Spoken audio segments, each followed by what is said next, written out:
안녕하세요. 자병역설학원 기초부터 창업까지 창업반 정규 과정 강좌입니다. 교재는 자벽 명리정요 창업반 강의 노트 1권이며 1권에서는 명리학의 공통 기초 과정을 다루고 있습니다. 다섯 번째 강좌입니다. 5강에서는 교재 제2장 천간과 지지에 대해서 설명을 드리도록 하겠습니다. 2장 천간과 지지는 총 3개의 절로 나누어 설명을 드릴 건데요. 1절에서는 10개의 천간에 대하여 설명을 드리고요. 2절에서는 12개의 지지에 대하여, 또 3절에서는 지장간, 원률 분야, 인원 용사, 이런 부분에 대해서 설명을 드리도록 하겠습니다. 2장 천간과 지지에서는요, 앞의 강좌와는 조금 다르게 총론 부분을 좀 다뤄보도록 하겠습니다. 앞의 강의에서 음양과 오행으로 세상의 여러 기운을 표현해 보았는데요. 그 변화에 대해서 하늘과 땅이 같지 않다는 점을 구체적으로 세분화해서 정리한 것이 천간과 지지입니다. 앞에 동정론 설명에서요, 양은 동하여 멈추지를 않고 음은 정하여 스스로 움직이지 않는다고 했었죠. 바로 동하여 움직이는 하늘에 오행을 배속한 것이 갑을병정, 무기경신, 임계라는 십천간이고요. 정하여 움직이지 않는 땅에 오행을 배속한 것이 자축인묘, 진사오미, 신유술해 라고 하는 지지입니다. 또 천간과 지지의 오행이 천간에서도 양오행, 음오행으로 나눠지고요. 지지에서도 양오행, 음오행으로 나눠집니다. 이렇게 되면 또 이것이 사상이 됩니다. 천간의 음양, 지지의 음양, 이래서 또 사상이 되고요. 그리고 천간은 드러나 있고 지지는 땅으로 감춰져 있거든요. 그렇기 때문에 천간은 동하고 지지는 정해요. 그래서 지지는 천간을 따르게 됩니다. 이게 뭔 얘기냐면요. 여필 종부 이런 사자 성어가 있죠. 여자는 남자를 따른다. 약간 비슷한 의미인데요. 여성 비하 발언 이런 건 아니고 자연의 이기를 얘기하는 겁니다. 예를 들어서 계절의 예를 들어보죠. 봄이 왔어요. 그래서 지금 날씨도 따뜻하고 그 다음에 좀 이제 추위가 싹 물러갔습니다. 그런데 땅속은 어떻죠? 아직도 겨울의 기운을 간직하고 있어서 땅속은 아직 차갑죠. 그래서 봄이 왔다고 해서 바로 땅속까지 따뜻해지는 게 아니기 때문에 싹이 바로 못 틉니다. 겨울이 와도 마찬가지죠. 지금 바람이 불고 대기는 굉장히 추워요. 근데 땅속은 어때요? 아직까지도 온기를 간직하고 있죠. 이렇게 이 지지는 정하고 천간은 동합니다. 그렇기 때문에 먼저 움직이는 이 천간을 지지는 따라가게 돼 있어요. 그래서 스스로 동하여 움직이는 천간을 정하여 스스로 움직이지 못하는 지지가 따라갑니다. 이 얘기를 역으로 바꾸면 어떻게 되나요? 정하여 움직이지 않는 지지를 동하여 스스로 움직이는 천간이 변화시킨다. 그죠? 이렇게 이해하시면 됩니다. 자, 그리고요, 화면상에 보면요, 이제 그림이 두 개가 있어요. 좌측에는 청색의 그림을 그려놓고요, 원으로 동그랗게 제일 하단 부분에 시계 방향으로 적어놨죠. 갑을병정, 무기경신, 임계 해갖고 하단서부터 원으로 뺑 돌아가면서 적어놨어요. 그리고 오른쪽에는 황색 바탕이에요. 밑에서 왼쪽에서 세 번째 서요. 여기서도 시계 방향으로 도세요. 자축인묘, 진사오미, 신유술해, 이렇게 12개의 지지를 적어놨습니다. 자, 여기에서 왼쪽은 원으로 되어 있고요. 오른쪽은 네모나게 되어 있죠. 글씨의 배치가요. 이것이 그 위에 중요에다가 적어놨는데요. 천간은 원으로 포진하며 지지는 방으로 포진한다, 이렇게 적어놨습니다. 사실은 이 원이라고 하는 표현보다는요, 어쩌면 그 지구 할 때 쓰는 둥근 구, 예, 이 뭐 축구, 배구 할 때 공이죠, 공. 예, 이 구라는 표현이 더 맞을 것 같기도 합니다. 이게 평면상에 배치하니까 원인데요. 그래서 하늘에 천간에 하늘에다가 천간을 배치하면 동그랗게 원으로 포진한다. 이런 얘기인데요. 사실은 이게 우주에서 보면은 방향성이 없죠. 우주에서 사람이 둥둥 떠 있어요. 그러면 어디가 앞이고 어디가 뒤고 어디가 위고 어디가 아래고, 예, 사람의 신체를 기준으로 그냥 머리 쪽은 위고 그다음에 눈앞에 보이는 쪽은 앞이고 등 뒤쪽은 뒤고 이렇게 이지, 실제로 동서남북의 방위가 우주에서는 없죠. 이런 식으로 천간은 방향성을 갖고 있질 않아요. 그래서 이 고수에는 원으로 포진하며 이렇게 돼 있지만 이 이치를 곰곰이 공부를 해보면요, 원보다는 구라는 것이 맞을 것 같습니다. 상당히 3D예요. 입체적으로 움직여요, 이 기운들이요. 예, 그런 부분은 이제 그 중고급자들은 좀 공부 좀 해보시고요. 자, 그 다음에 지지는 땅이에요. 땅이니까 어떻습니까? 지구에 발을 딛고 있어요. 그러니까 북극이 있고 남극이 있고, 그렇죠? 그러니까 동서남북이 구분이 되죠. 그래서 천간은 방향성이 없기 때문에 원으로 포진을 시켜요. 그리고 지지는 방향성이 있기 때문에 방 위로 포진을 시킵니다. 그래서 여러분들은요, 천간을 그릴 때는요, 꼭 원으로 그리시고요, 방향성이 없어요. 그리고 지지를 그릴 때는 꼭 네모나게 그리셔야 됩니다. 그래서 이따 지지 이제 12지 할 때 나올 텐데요. 그래서 자축은, 자라는 글자는 북쪽, 오라는 글자는 남쪽, 예, 그 다음에 유라는 글자는 동쪽, 그 다음에 아니 유가 서쪽이죠. 묘라는 글자가 동쪽, 예, 이렇게 방향성을 갖습니다. 그래서 천간은 원에, 지지는 방에 포진한다. 예, 이 부분은 꼭 기억을 하고 계셔야 합니다. 방향성이 없습니다. 천간은요. 자, 다음 이제 그 강론으로 넘어가도록 하겠습니다. 세 개의 절로 나뉘어서 하나씩 구체적인 설명을 드리면서 여러분 것으로 만들어 드리는 그러한 시간을 갖도록 하죠. 자, 1절 천간입니다. 우선 포괄 개념부터 먼저 할까요? 자, 천간의 종류입니다. 천간의 종류 1항이요. 1번, 2번, 3번을 먼저 살펴보죠. 좌측에요. 천간은 모두 10개가 있으며 아래와 같다. 갑을병정 끊으시고요. 무기경신 끊으시고요. 임계, 이렇게 우선 외우세요. 갑을병정, 무기경신, 임계 이렇게 되어 있습니다. 천간은 양음 순서로 되어 있습니다.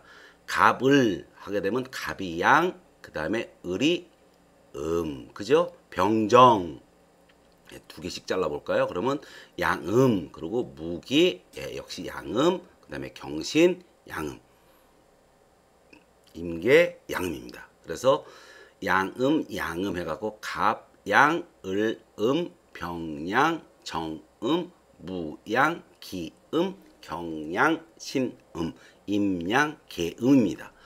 이 부분은 별로 어렵진 않아요. 그래서 이 부분이 우측에 또 외울 테니까 우선 요거 대충 기억하시고요. 그 다음에 3번 천간은 목화토금수의 오행순으로 되어 있다라고 했어요.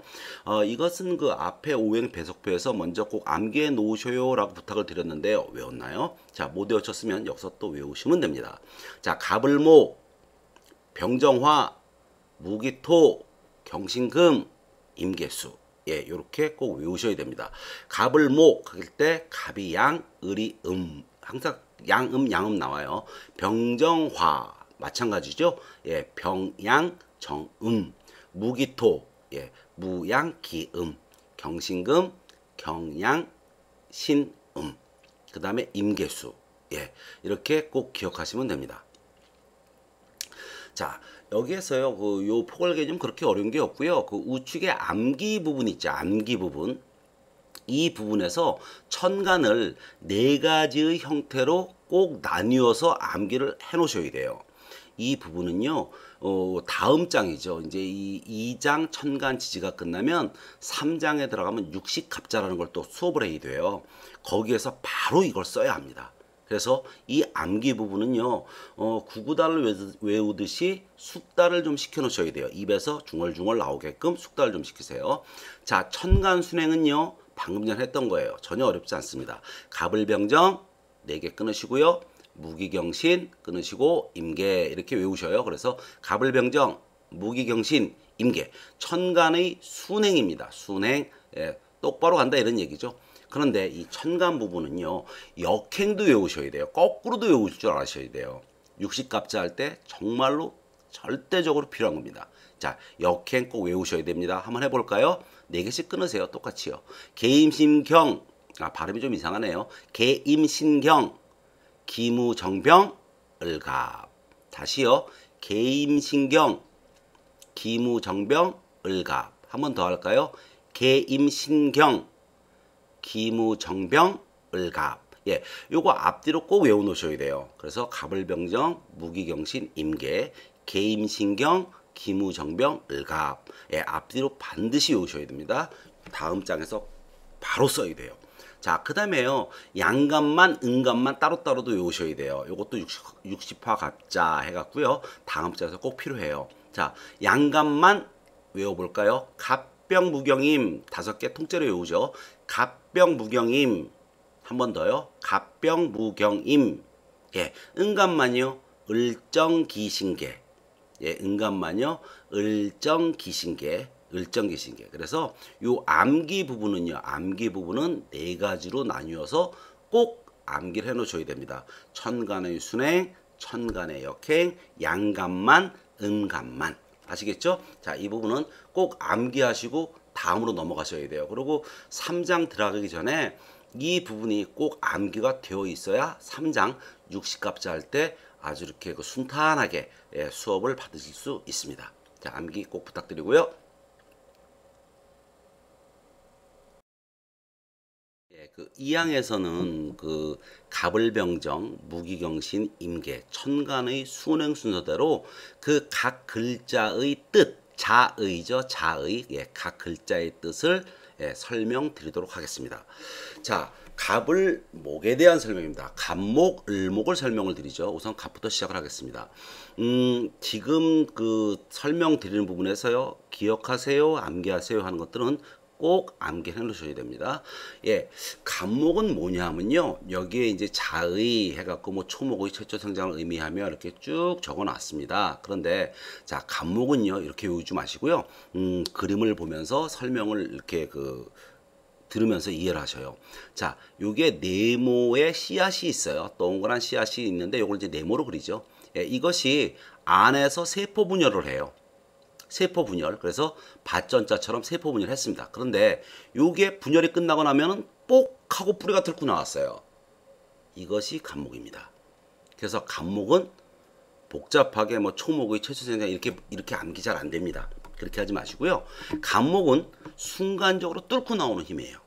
그래서 우리가 그 드릴 같은 거나 아니면 그 송곳 같은 걸로 이렇게 그 종이 같은 걸 막 뚫죠. 이렇게 뚫을 때 비비적해 뚫잖아요. 그럴 때 뽁 뚫리는 그 순간이 바로 갑목입니다. 아시겠죠? 자, 운동성 이 부분은 곡직, 예, 목 곡직 생기발흥작용 기억나나요? 이 중에서 갑목이 직입니다. 똑바로 가는 거예요. 그리고 요게 다항목은요, 이거는 뭐 상징성입니다. 그렇게 크게 중요하진 않아요. 뭐 우레와 청룡을 상징한다. 예, 이건 상징성이지 역술 부분에서 크게 쓰진 않습니다. 뭐 일부 이렇게 인용을 하거나 이렇게 끌어와서 쓸 수는 있는데 아주 심하게 쓰이는 부분은 아닙니다. 갑목은요, 다시요. 자, 어떠한 동그란 씨앗 같은 게 있는데 얘를 갖다 네모로 그렸어요. 예, 네모로 그려갖고 이렇게 네모가 됐습니다.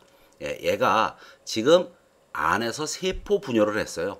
그러고 난 다음에 여기까지는 목 아니에요. 그 다음에 뭐예요?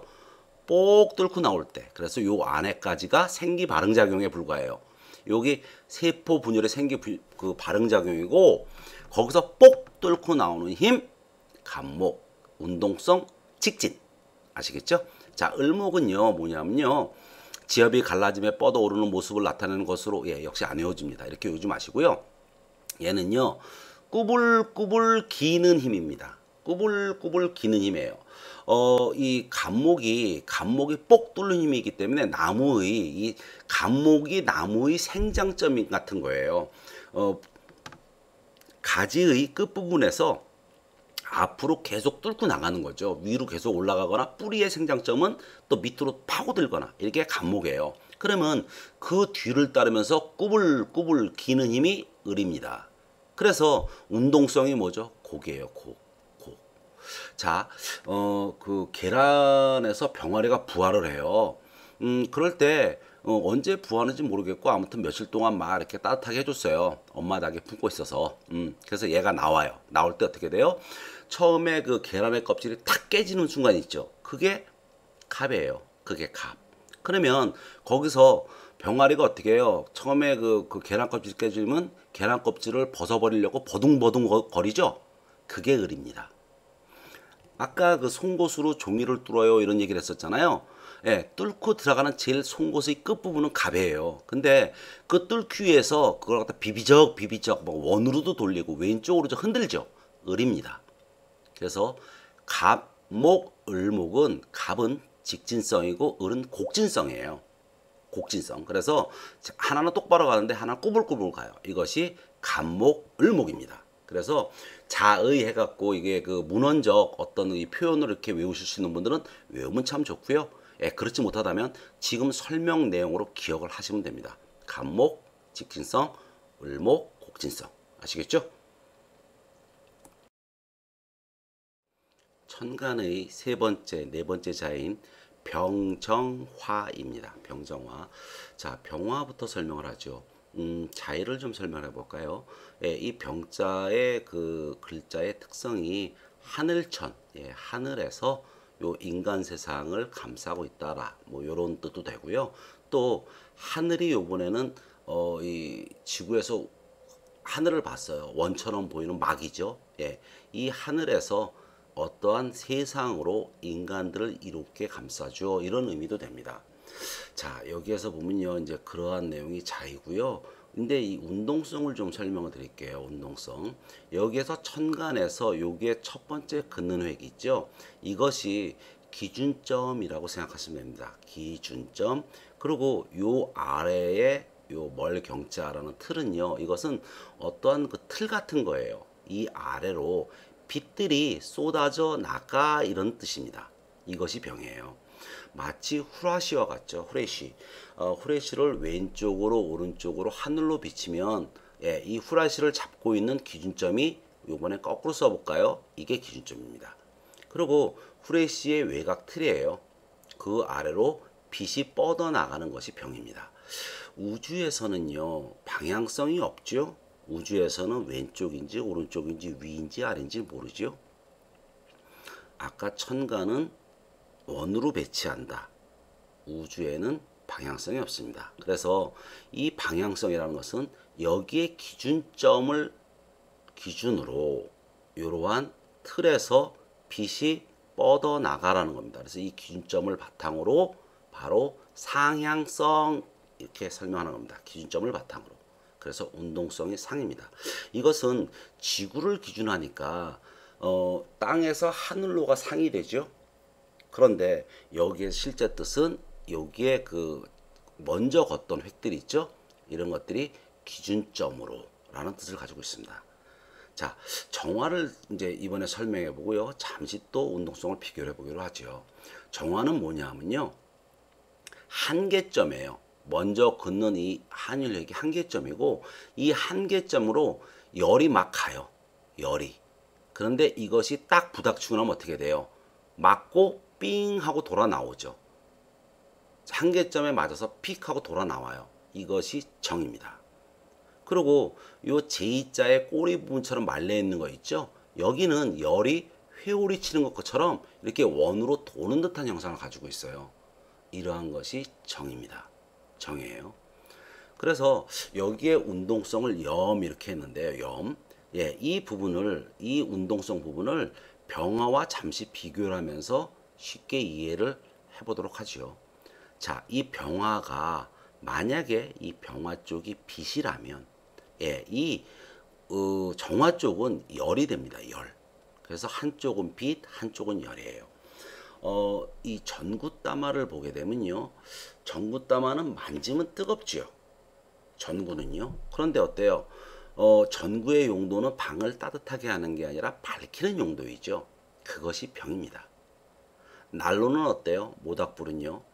가까이 가면 뭐 이렇게 그 조그마한 빛이 있어서 뭔가를 글씨를 뭐 이렇게 읽거나 이럴 수는 있지만 용도가 방을 데피는 용도죠. 그래서 이 빛이라는 것이 직진성을 갖고 있다면 이 열이라는 것은 팽창성을 갖고 있는 거예요. 복사열같이럼 팽창성을 갖고 있는 겁니다. 이것이 병정의 차이예요. 그래서 여기에 다항을 보게 되면요, 각 왼쪽과 오른쪽에 다항을 보게 되면 그 병화는 태양을 상징한다. 그리고 이쪽은 뭐 별이나 은하계를 상징한다는 것은 태양보다는 작다는 의미예요. 그것보다는 활화로서 살아있는 불로서 이런 걸 적어놨죠. 활화로서. 예, 그래서 이쪽은 열이라는 의미고요. 그 다음에 병화는 빛이라는 의미입니다. 그래서 운동성은요, 예, 뭐였죠? 병정화, 화염상이었죠. 염상, 예, 염상 활동작용 기억나시죠? 그래서 음이 먼저 나왔죠. 예, 그래서 화염상 활동작용 해갖고 염상입니다. 이것이 화예요.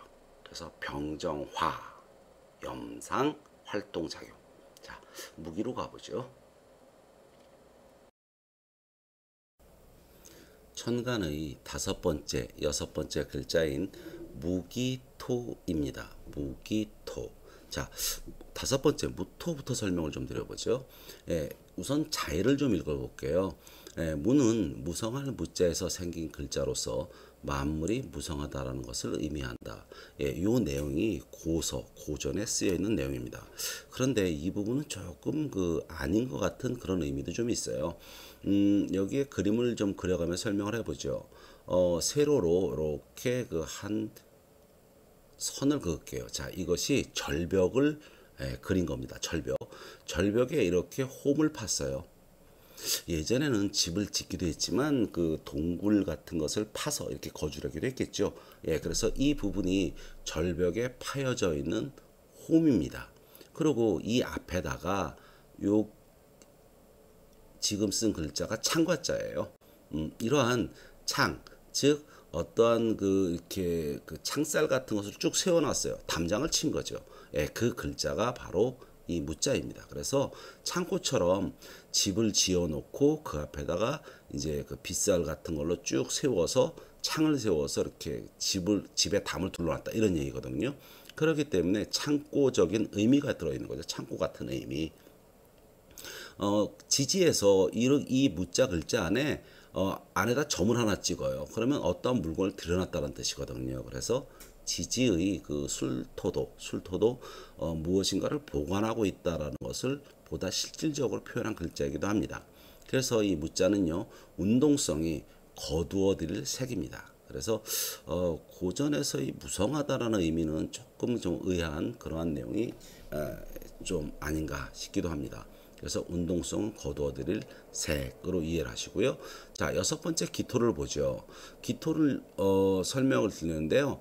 우선 가로형으로 쭉 선을 한번 그어볼게요. 자, 무엇을 그은 거냐면요.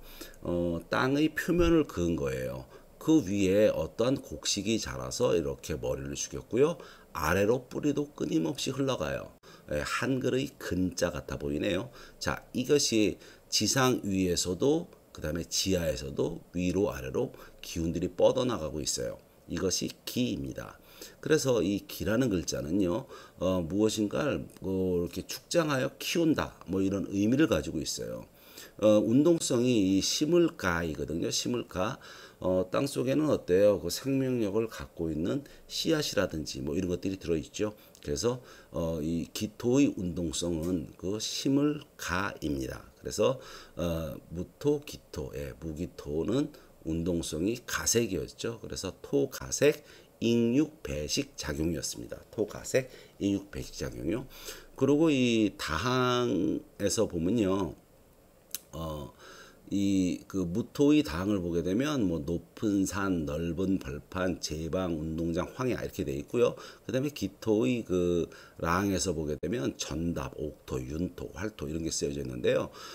이 천간들은 기질 중에서 기에 해당이 되죠. 무용의 기운에 해당이 돼요. 그래서 이것을 물상으로 이해하지는 마시고요. 무토는 황야나 어떤 그 넓은 들판 같은 이러한 기운을 가지고 있으며 그것을 크게 거둬들이려는 그런 힘을 가지고 있어 이런 거고요. 기토는 자그마한 땅처럼 무엇인가 활용할 수 있으며 그리고 또 거기에 그 옥토, 옥토, 그리고 또 전답, 정원 이런 식으로 무엇인가를 가꾸고 키울 수 있는 이러한 힘을 가지고 있어. 이런 식으로 운동성의 기운으로 이해를 하셔야지 물상으로 이해하시면 안 됩니다. 그래서 그러한 기운을 가지고 있다. 이런 식으로 그 물상적 표현보다는 기운적 어떤 느낌 이 부분으로 잘 이해하시면 됩니다. 자, 일곱 번째 경금, 신금에 대한 설명을 드리도록 하겠습니다. 일곱 번째 경금부터 보죠. 이 경자의 자의를 잠깐 보게 되면요. 경은 기토가 성숙해진 만물이 그 모습을 바꾸는 시기의 모습을 나타내며 살상이나 억압, 변혁을 나타내는 기운이다. 그래서 운동성이 혁이다라고 쓰여져 있습니다. 경금의 글자를 파자를 해보죠. 그 아까 그 무토 설명할 때 요렇게 그으면은 집이라고 그랬죠. 이 위에 점이 하나가 있어요. 이거는 문패를 달아놓은 집이다라는 뜻입니다. 실제로 한자에서 이러한 글자들은요, 이러한 글자들은 전부 집, 어떤 청, 그리고 소속이 있는 곳을 의미할 때 쓰여지는 글자입니다. 그리고 이 안에 요 글자가 먼저 돼지 저자예요. 돼지죠. 돼지를 이 사람이 꽉 붙잡고 있어요. 그러면 집 안에 돼지와 그 다음에 사람이 같이 살고 있는 거죠. 그래서 이 돼지 같은 건 어때요? 무엇인가 사람에 의해서 강력한 통제를 받죠. 그래서 강력히 통제를 받고 있다. 이러한 그 글자의 의미를 갖고 있는 것이 경금입니다. 그래서 경금은요, 운동성이 혁이죠. 뒤집다, 개혁한다, 갈아엎는다. 이런 것들이 경금의 뜻이고요. 그리고 신금은요, 역시 그 자의를 읽어보게 되면요, 새롭게 이루었다는 의미에서 그 다음에 이 새로운 신자에서 따왔다라고 되어 있는데요. 이 부분도 조금 의아하긴 하지만 그래도 이 부분은 의미가 분명히 있습니다. 새로운 신자라는 것이 완성이 되었다. 좀 이따 나올 텐데요. 완성이 되었다. 그래서 새로이 생명이 시작될 수 있다는 의미로 받아들이시면 될 것 같아요. 자, 이것도 파찰해 보죠. 이거는요, 설립자예요. 똑바로 서 있습니다. 그 다음에 요 밑에 열 십자가 쓰여져 있는데요. 그래서 이 그 설립자 밑에 열 십자가 있는데 여기에 이 열 십자는 동양에서는 이것을 완성 숫자라고 그래요. 완벽히 완전한 완전체가 되었다는 의미입니다. 그래서 완전체가 된 것이 똑바로 정립이 됐어요. 이것이 바로 신입니다. 그래서 신은요, 완벽한 결과죠. 완벽한 결과. 그래서 결과라는 의미가 있습니다. 그리고 운동성이 종이라고 되어 있는데요. 따르다라고 되어 있는데요. 이것은 자연의 이치, 생명의 이치를 그대로 따르는 거죠. 그래서 하나의 어떤 그 과일이 쭉 익어가요. 그래서 나중에 씨앗까지 됐어요. 그러면 이 씨앗은 바로 새로운 생명체로서 그 살아갈 수 있겠죠. 그래서 이것이 다년생 풀이라면 다년생 나무라면 뭐 매년 열매를 맺겠지만 1년생이라면 어때요? 이것이 어떤 풀이 이렇게 쭉 자라서 그래서 자라서 그 다음에 나중에 생로병사로 죽어버리고 나면 남는 것은 씨앗만 남겠죠. 그죠? 그래서 이것이 어떤 자연의 이치와 흐름을 따른다라고 해서 종이라고 합니다. 그래서 금은 뭐였죠?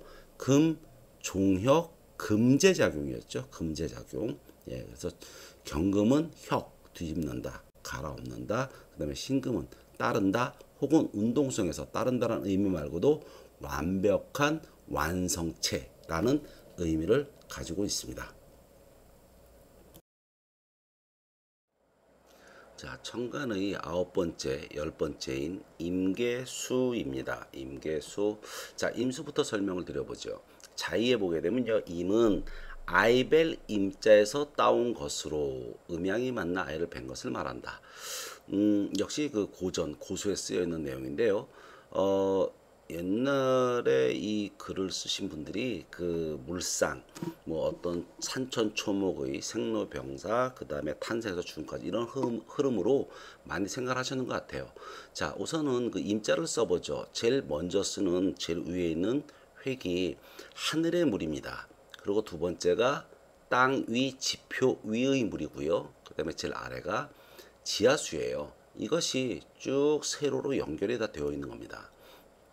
하늘에서 비가 내려와서 지표면으로 떨어지고 지표면에 물이 스며들어서 지하로 가고, 자, 이러한 하강형의 운동성이 바로 임입니다. 그래서 임은요, 운동성이 윤하에서 하였죠. 아래로 흘러가는 거. 그래서 임수는 아래로 끊임없이 흘러간다, 이런 의미를 가지고 있고요. 또 하나 있는 것이 뭐냐면 순환이라는 의미가 들어있어요. 순환, 원처럼 돌아가는 거죠. 뱅글뱅글 돌아가는 순환이라는 의미가 들어있기도 합니다. 우주에서 본다면 이 그 임자가 거꾸로 아래에 있는 물이 위로 올라오고 그 다음에 이것이 증발해서 위로 가는 이러한 상향성을 볼 수도 있겠죠. 상향성. 그렇지만 지구를 기준으로 생각을 많이 해야 되기 때문에 이것을 아래로 내려가는 하향성으로 먼저 생각하시면 됩니다. 그것이 임수이고요. 임수는 천간, 그 다음에 그러니까 하늘이죠. 그리고 지표, 지하의 물이 끊임없이 순환되는 것을 얘기한다. 그래서 위에서 아래로 흘러가는 이러한 기운을 얘기한다라는 것이고요. 자, 개수를 보죠. 개수는요, 우선 그 위에 글자를 좀 써보면요, 이것이 등질발이에요. 등질발. 그리고 그 밑에 하늘 천자가 쓰여져 있습니다. 자의를 보게 되면요, 개는 헤아리고 분별한다는 뜻에서라고 했는데요. 이 분별한다는 뜻에서가 등지다. 여기에 그 등질발자죠. 등질발자. 이 등질발자가 틈이 벌어진다, 이런 의미도 들어 있어요. 그래서 뭐 헤아릴 규자에서 따온 것으로 이렇게 되어 있는데 이렇게 이것도 이야기보다는요. 자, 우선은 어떤 틈이 벌어졌어요. 하늘에 틈이 벌어졌어요. 그러면 하늘에 틈이 벌어졌으니까 구름 사이로 햇볕이 비추는 것 같은 거죠. 그러면 이것이 땅에서도 이런 기운이 벌어졌어요. 그러면 어떻게 해요? 지진 난 것처럼 틈이 벌어진 거죠. 그래서 무엇인가 이것이 큰 지진처럼 큰 틈일 수도 있지만 땅에 보게 되면 우리 눈으로는 보이지 않는 미세한 틈들이 있겠죠. 그죠? 그러한 틈의 기운들이 바로 이 개라는 글자예요. 그래서 개는 땅 속에 물이 스며들듯이 아니면 어떤 뭐 스폰지 같은 것에 물이 스며들듯이 이렇게 촉촉하게 스며드는 그런 의미를 가지고 있습니다. 그래서 자그마한 틈, 자그마한 공극 같은 것이 바로 이 개의 운동성이죠. 그래서 이 운동성이 저줄윤이라고 되어 있는데요. 물상으로 표현을 뭐 하면 안 되겠지만 물상으로 표현하자면 틈이 벌어지는 거예요. 그래서 작은 무수한 공간들이 있는 거죠. 지진처럼 큰 틈도 개가 되겠지만 그것보다는 이 스폰지 안에 비어있는 공간들, 이런 것들이 바로 개의 의미를 가지고 있는 겁니다. 자, 여기까지 그 10개의 천간을 그 설명을 드렸는데요. 특히 이 다항을 읽어보실 때 물상으로 이해하지 마시고요. 이러한 물상과 같은 기운을 가지고 있다로 이 천간을 꼭 그렇게 이해하셔야 됩니다. 그래서 천간은 양이고 양은 기이기 때문에 어떠한 물질이라기보다는 그 물질이 갖고 있는 어떤 특성과 같은 이러한 기질이 있다로 이해하시는 것이 중요합니다. 여기까지 천간에 대한 설명을 모두 마치고 지지에 대한 설명을 계속 이어서 하도록 하겠습니다.